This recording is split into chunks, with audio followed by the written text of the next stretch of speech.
Welcome to Hammer of Justice Media, where we give you quality content, honest opinions, and genuine thoughts. And this is our first album review. Have something a little bit different going on, different set of faces. You guys have all seen this guy before. He's the unknown cultist. He is. That's his official title. This is Dawson. Hey. Cam, Dawson. They both helped design our logo and some of our other graphic design stuff. We got Zach. This is our first album review, JPEGMAFIA. All my heroes are cornballs.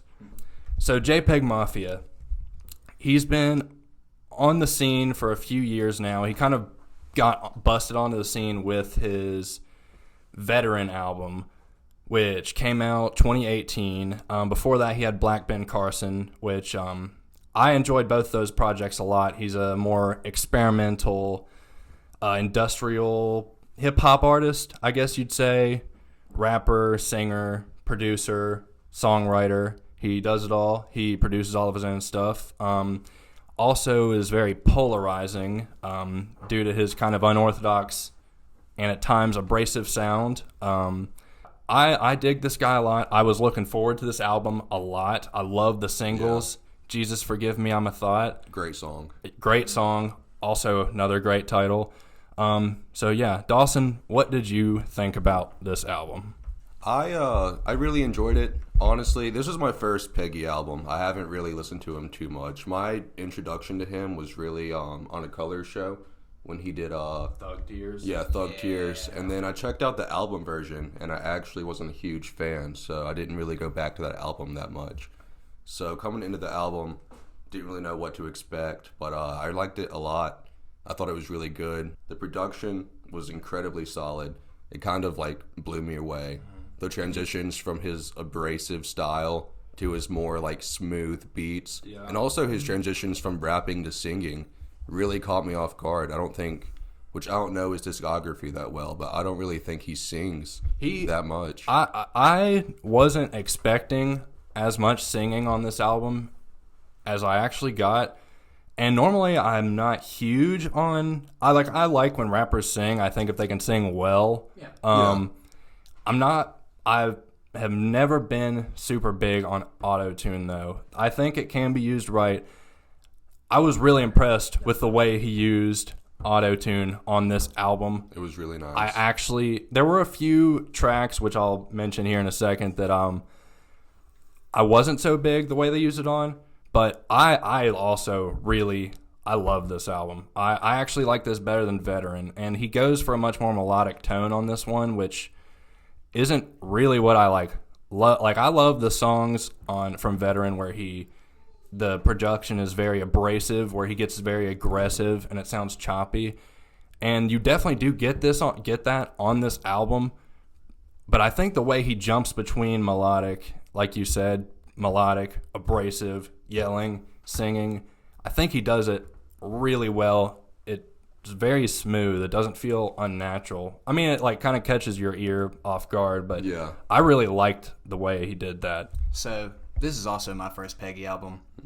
There was a lot to unpack. Yeah, it really lot. Is. 45 minutes. 18 tracks. Yeah. It's a weird track listing because it's so long but if you look at it, but it's so short when you actually listen to it. I will say the long track list makes some songs very forgettable for me. I agree. That's fair. There are only a few standout songs for me. Just a couple that were memorable. Which ones? Okay. I got the track list here of you. Okay. We got our notes out. So, obviously, Jesus Forgive Me, I'm a Thought's really good. I like Beta Male Strategies. I like Grimy Waifu. Rap Grow Old and Die. Buttermilk Jesus type beat was kind of weird. Yeah. I liked it though. Yeah, it was good. But that's about it for me. Really? For real, yeah. So is this more of like would you say on the positive or negative side of, or is it indifferent? Okay. So this isn't this isn't an album that I would personally go back to that often. but I understand what he's trying to do, what he's trying to make, and the experiments that he's. I mean, yeah, it's obviously experimental music, but it's too different for me. At one point on the last 4 songs, I was listening with my headphones, and it felt like I was in a box with just random things being thrown at me, and he was just rapping over top of it. And this, I mean, yeah. So coming into this album, I hadn't heard much of JPEG stuff beforehand. Listening to the 2 singles that he dropped before the album, Jesus Forgive Me, I'm a Thought, and Beta Male Strategies, only one of those really stuck with me, and it was Jesus Forgive Me. And just like Cam, I feel like a lot of these songs are really forgettable. I think a lot of them could have not made the album, just in general. That being said, a lot of them were good. You know, just a few memorable ones were the one that I mentioned before, Jesus Forgive Me, I'm a Thought, and that might be the best on the album. Yeah, I think, and Grimy Waifu. Those were probably my favorite on the album. So, what did you guys think about Keenan versus Kel? Yeah, I have that in my notes. I liked it pretty well. I thought the first part of this, like, there's a very clear first and second half to this track. Mm-hmm. The first half is very smooth, and after going from Jesus Forgive Me, I was a little bit, I didn't want that tone to be the same, but then once they kick into the second half of the album, I don't know if it's their synths, if it almost sounds like an electric guitar. I think it's like a synth though, but it's just like that really loud droning that, like, I thought was really cool. And the way he goes in on this type of beat, I did like his flow on a lot of these tracks, and I think that one in particular was one that stuck out to me. Beta Male Strategies it's very satirical. It's low key. I didn't think it was bad, but I did think it was a little more forgettable.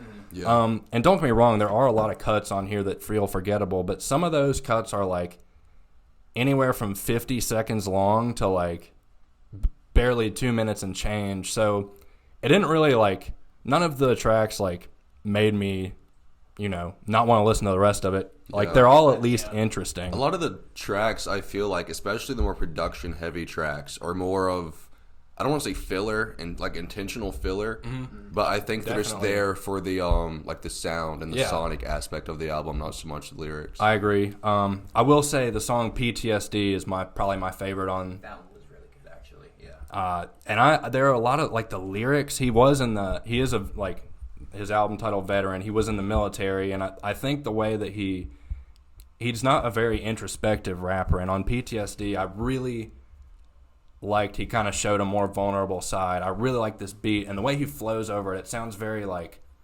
frantic, like he's like actually just suffering PTSD. Yeah, exactly. PTSD was actually one of my least favorites on the entire album. Really? Yeah, just because it didn't feel like a JPEG song to me. Even though I haven't listened to a lot of his stuff, it just didn't seem to fit for me. Okay. And going back to the Keenan versus Kel, I loved the line, "How am I going to make this work?" Mm-hmm. He feels the pressure from industry for getting features and stuff, but, like, other artists don't really know how to conform to a JPEG song. Yeah. I think that he's kind of the only person doing what he does. Yeah. Even though it fits into a specific genre, he's the only person in that genre doing this. That's why I think his production value and it's through the roof. It's kind of insane. Like I said, the last half of the album, the production, I really just appreciated it more and more as it went on. I didn't hear a lot of snare in a lot of these songs, which was kind of crazy to me. Yeah. There were just a lot more, I guess, different sounds. I don't really know what to classify. Sometimes he doesn't actually use real drums as, like, the drum beat. So I know what you're talking about.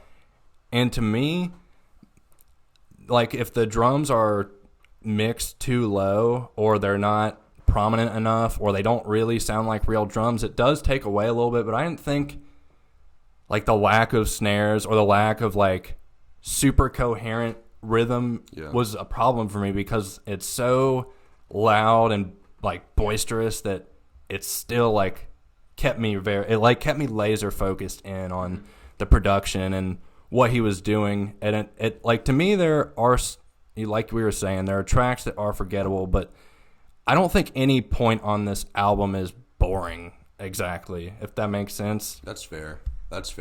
Going back to what Zach said about features, there's 2 features or 2 featured tracks. One has 2 artists on the album. One of my favorite tracks from the album was Free the Frail. Yes. That, and no really one's good. mentioned it yet. That track was incredible.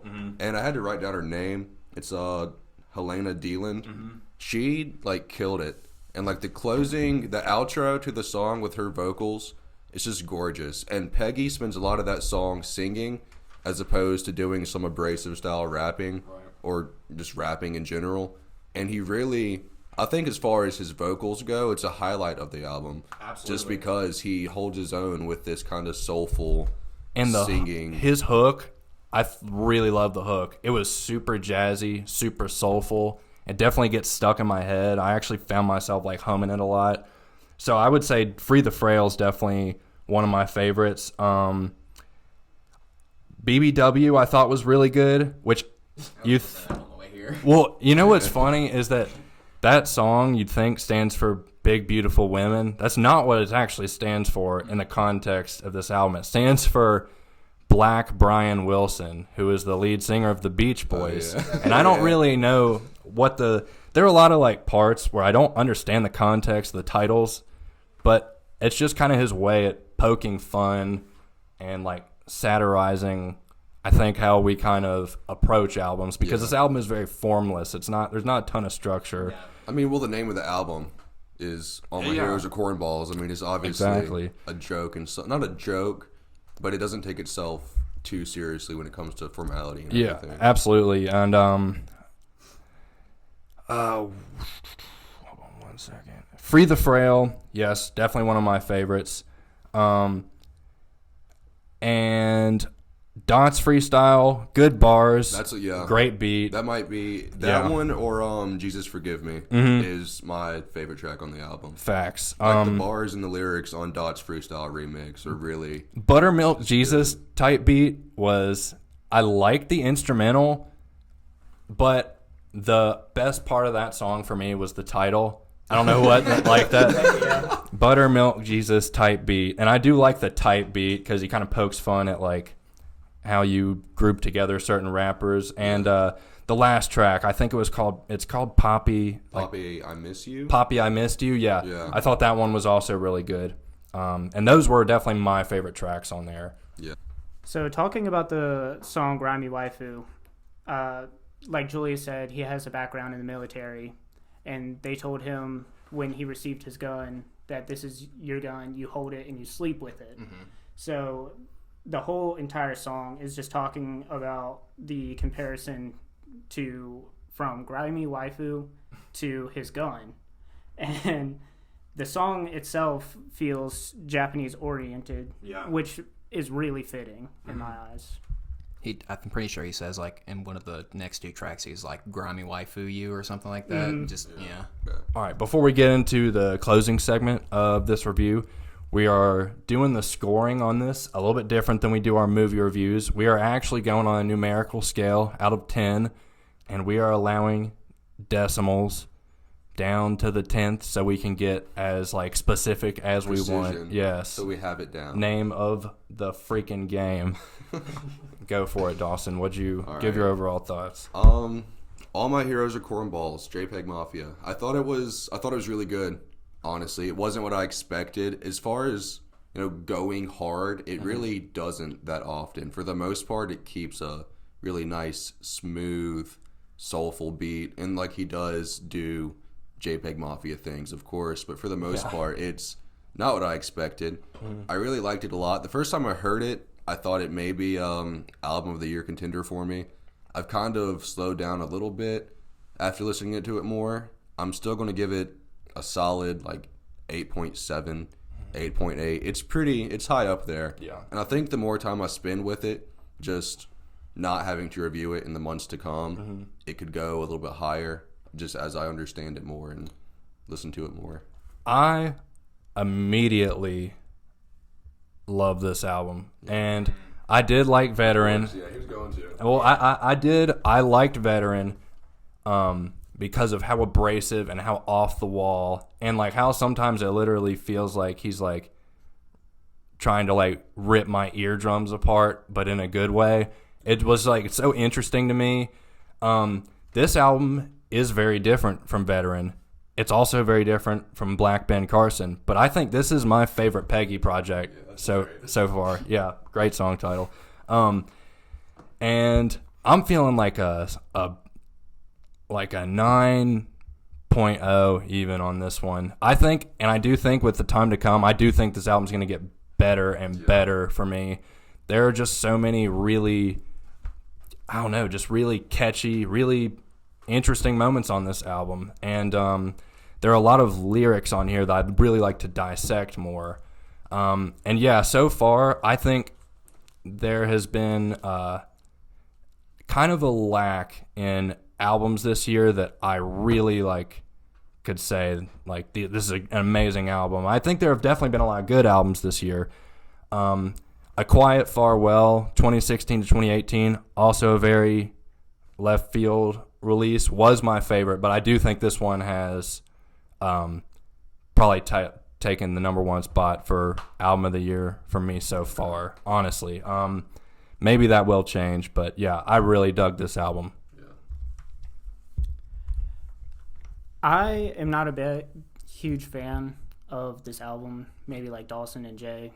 I think that the forgettability of a lot of the songs really brings down the score for me. The production value adds to that score, and I'm feeling like a solid 6. 5 would be average for me. I think it's a little bit better than an average album just because of the production value solely. Okay. I will say I'm not a fan too much of experimental rap like Death Grips or anything like this. I feel like it takes... You gotta bring up Death Grips. Yeah, you have to. I was going to the entire time. Let me say one thing. Yeah. I'm sorry. No. JPEGMAFIA has actually said he hates being compared to Death Grips. Really? He did like just Really? No, he's always said that. There's actually a line in the song Drake Era. It's the opening track from Black Ben Carson where he actually disses MC Ride, which we'll talk about that later when we're done with this because it's really interesting. But you got to bring up Death Grips. They kind of started this whole thing, but I don't think Peggy is anything like Death Grips. He definitely carves his own lane. I'm sorry. No, you're good. Yeah. Well, from an outsider looking in that doesn't listen to this, it just seems like influential Death Grips. And I'm not going to go back for the lyrics. I don't know. Something about his lyrics I just can't get behind. But I'm going to go back for the songs, some of them. Like, the beats are really crisp on this. Yes, like, and the production's top yeah, tier. no, it's incredible. It's super good. I'm feeling a 7 on this. Okay. I could maybe say a 6.5, but I like Grimy Waifu too much. Okay. Yeah. See, I thought Cam... I knew Cam didn't... I've tried playing Veteran for him, and I can tell he's like wanting to crawl out of his skin when we're listening to it. And I was like, he might like this one a little bit more. I'm glad you did. I honestly had no idea what you were going to I just don't make think of that it. it was lyrically there for me. That's fair. I think there are plenty other fair. artists that have that content. So. So, yeah. JPEGMAFIA, All My Heroes Are Cornballs, experimental rap album. Go check it out. Let us know what you think. Yeah, this was a lot of fun. Hopefully we will have more album reviews to come. Fingers crossed. We hope so. Fingers crossed, and keep an eye out for our upcoming content. Deuces. Deuces. Deuces.